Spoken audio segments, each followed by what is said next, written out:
Hi everyone, welcome to Hindi classes. तो आज की जो क्लास है टीजीटी की बहुत ही इंपॉर्टेंट है। आज हम इस वीडियो में करेंगे हिंदी साहित्य इतिहास से आदिकाल के क्वेश्चन। आज का पहला क्वेश्चन है, पंच पांडव चरित रास के रचयिता हैं। ऑप्शन है ए शालिभद्र सूरी, बी है नरपति नाल, सी है आसगु, डी है दलपति विजय। इस क्वेश्चन का आंसर कौन सा है? क्वेश्चन है, पंच पांडव चरितरास के रचयिता हैं। आंसर है ए शालिभद्र सूरी। नेक्स्ट क्वेश्चन है, 11वीं शताब्दी में रचित लोक भाषा काव्य है। ऑप्शन है ए जयमंक जसचंद्रिका, बी है उक्त व्यक्ति प्रकरण, सी है राहुल बेल, डी है ढोला मारूला दोहा। इस क्वेश्चन का आंसर कौन सा है? क्वेश्चन है, 11वीं शताब्दी में रचित लोक भाषा काव्य है। आंसर है डी ढोला मारूला दोहा। नेक्स्ट क्वेश्चन है, अवहट्ट भाषा से तात्पर्य है। ऑप्शन है ए ग्रामीण अपभ्रंश, बी है परिनिष्ठित अपभ्रंश, सी है ग्रामीण प्राकृत, डी है परिनिष्ठित प्राकृत। इस क्वेश्चन का आंसर कौन सा है? नेक्स्ट क्वेश्चन है, अवहट्ट में शिक्षा शब्द के लिए कौन सा रूप मिलता है? आंसर है सी शिक्षा। आंसर है शिक्षा। राहुल संकृत्यायन के अनुसार चर्या गीत और दोहा कोश की रचना करने वाले पहले बौद्ध सिद्ध हैं। ऑप्शन है ए सरापा, बी है कन्हप्पा, सी है डोंबिप्पा, डी है करियप्पा। इस क्वेश्चन का आंसर कौन सा है? क्वेश्चन है, राहुल संकृत्यायन के अनुसार चर्या गीत और दोहा कोश की रचना करने वाले पहले बौद्ध सिद्ध हैं। आंसर है ए सरापा। नेक्स्ट क्वेश्चन है, अधिकांश साहित्यकारों के अनुसार हिंदी के प्रथम कवि हैं। ऑप्शन है ए कबीर, बी है सूरदास, सी है सरहपाद, डी है विद्यापति। इस क्वेश्चन का आंसर कौन सा है? क्वेश्चन है अधिकांश साहित्यकारों के अनुसार हिंदी के प्रथम कवि हैं।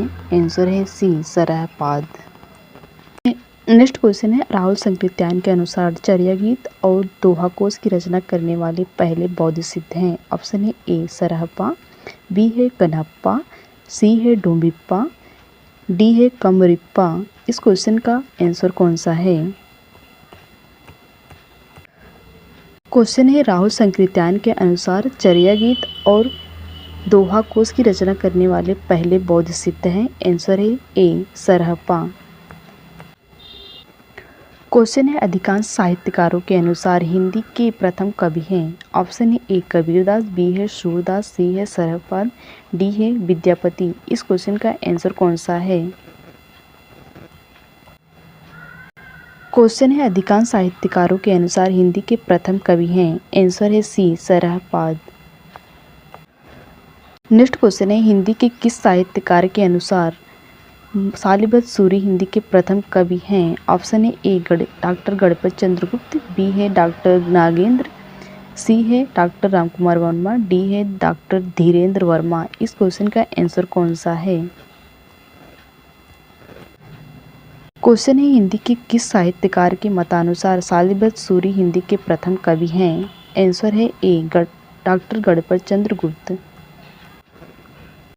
नेक्स्ट क्वेश्चन है, सिद्धों में सबसे पुराने कौन हैं? ऑप्शन है ए नरोपा, बी है सरहपा, डी है गोरक्षप्पा और डी है लुहिपा। इस क्वेश्चन का आंसर कौन सा है? क्वेश्चन है, सिद्धों में सबसे पुराने कौन थे? आंसर है बी सरहपा। नेक्स्ट क्वेश्चन है, प्राकृताभास हिंदी से आशय है। ऑप्शन है ए हिंदी, बी है प्राकृत, सी है पाली, डी है अपभ्रंश। इस क्वेश्चन का आंसर कौन सा है? क्वेश्चन है, प्राकृताभास हिंदी से आशय है। आंसर है डी अपभ्रंश। नेक्स्ट क्वेश्चन है, 10वीं से 14वीं शताब्दी के साहित्य को किस विद्वान ने आदिकाल के अंतर्गत रखा है? ऑप्शन है ए आचार्य रामजनसुख, बी है राहुल संकृत्यायन, सी है मिश्रुबंध, डी है हजारी प्रसाद द्विवेदी। इस क्वेश्चन का आंसर कौन सा है? क्वेश्चन है, 10वीं से 14वीं शताब्दी के साहित्य को किस विद्वान ने आदिकाल के अंतर्गत रखा है? आंसर है डी हजारी प्रसाद द्विवेदी ने।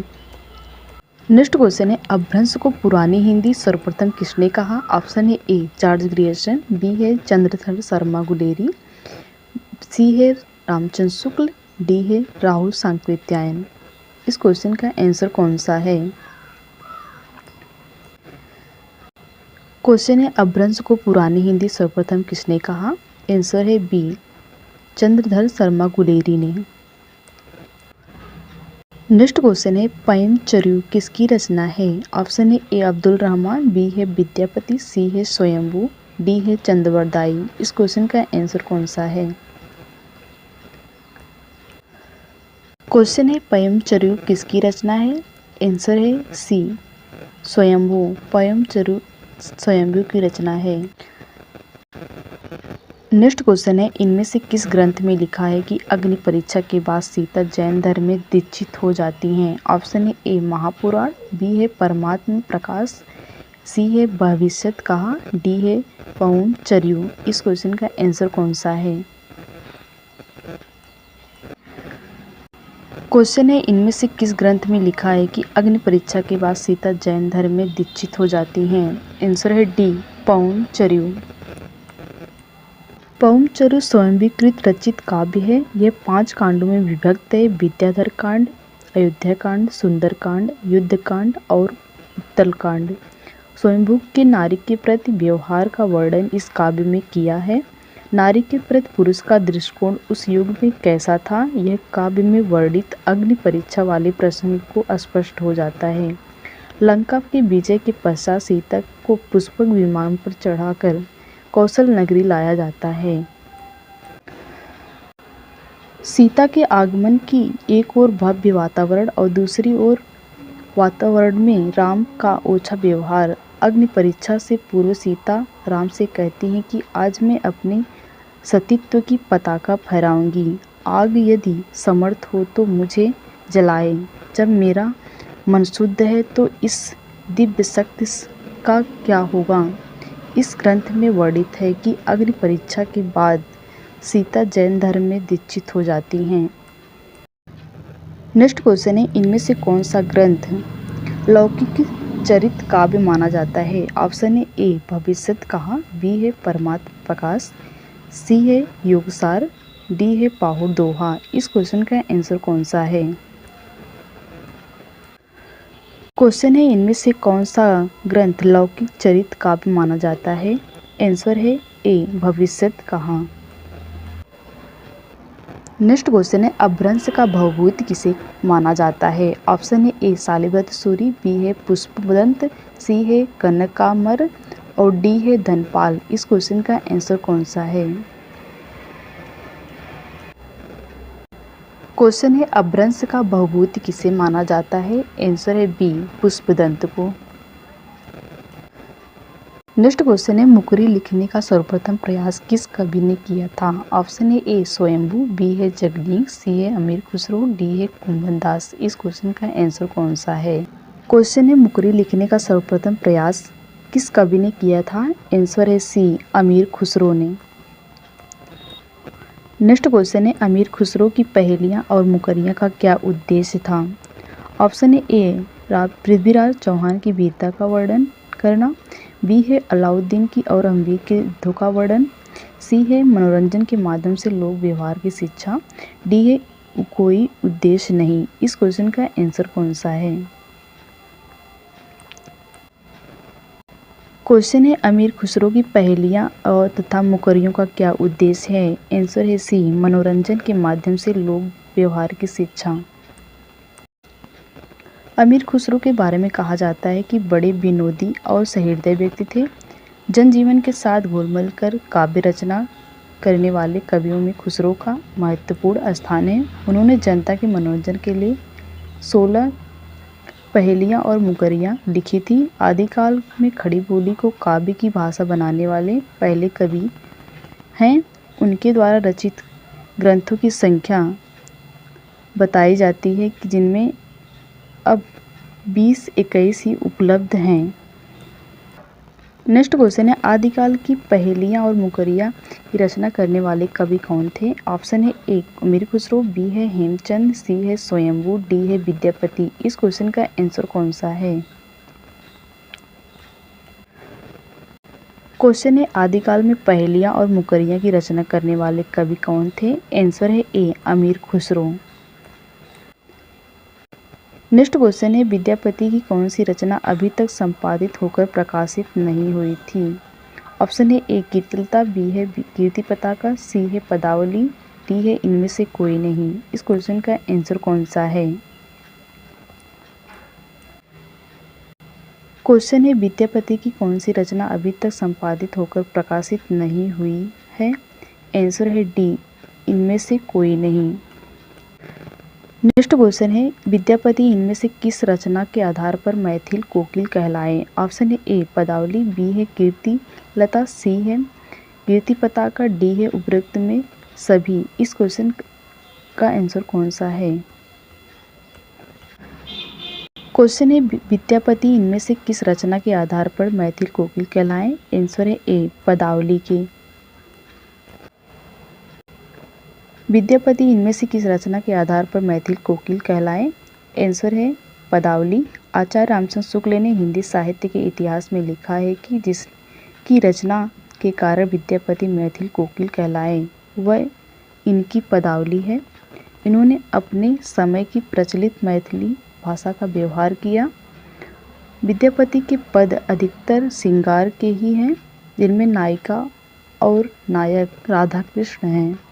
नेक्स्ट क्वेश्चन है, पंक्ति देसिल बैना सब जन मिठा यह प्रसिद्ध उक्ति किसने कही? ऑप्शन है ए विद्यापति, बी है अमीर खुसरो, सी है अब्दुल रहमान, डी है कविगंग। इस क्वेश्चन का आंसर कौन सा है? उक्ति है देसिल बैना सब जन मिठा यह प्रसिद्ध उक्ति किसने कही? आंसर है ए विद्यापति ने।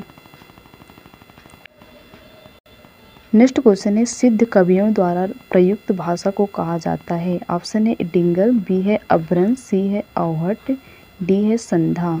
इस क्वेश्चन का आंसर कौन सा है? क्वेश्चन है, सिद्ध कवियों द्वारा प्रयुक्त भाषा को कहा जाता है? आंसर है डी संधा भाषा। सिद्ध कवियों द्वारा प्रयुक्त भाषा को कहा जाता है संध्या भाषा। सिद्ध कवियों के द्वारा प्रयुक्त भाषा को संध्या भाषा या संध्या भाषा कहा जाता है। इन्होंने संध्या भाषा शैली की रचना की है। संध्या भाषा वस्तुतः अंतर साधनात्मक अनुभूतियों का संकेत करने वाली प्रतीक भाषा है। इस भाषा शैली का उपयोग नाथों ने भी किया है। नेक्स्ट क्वेश्चन है, निम्नलिखित में से सिद्ध साहित्य के विषय में कौन सा कथन सत्य नहीं है? ऑप्शन है ए सिद्ध साहित्य का झुकाव सहज साधना की ओर है, बी है सिद्ध साहित्य के प्रथम कवि सरहप्पा हैं, सी है सिद्ध साहित्य की रचना चर्या पदों तथा दोहों में हुई है, डी है सिद्ध साहित्य का प्रणयन पिंगल भाषा में हुआ है। इस क्वेश्चन का आंसर कौन सा है? क्वेश्चन है, निम्नलिखित में से सिद्ध साहित्य के विषय में कौन सा कथन सत्य नहीं है? आंसर है डी सिद्ध साहित्य का प्रणयन पिंगल भाषा में हुआ। ये गलत है। सिद्ध साहित्य का झुकाव सहज साधना की ओर है, ये सही है। सिद्ध साहित्य की प्रथम कवि सरहप्पा हैं, सही है। सिद्ध साहित्य की रचना चर्या पदों दोहों में हुई, यह सही है। तो यह थी आज की क्लास। आई होप आपको क्लास अच्छी लगी हो, तो please like share and subscribe कर दीजिएगा। मिलती हूँ नेक्स्ट क्लास में। Thanks for watching.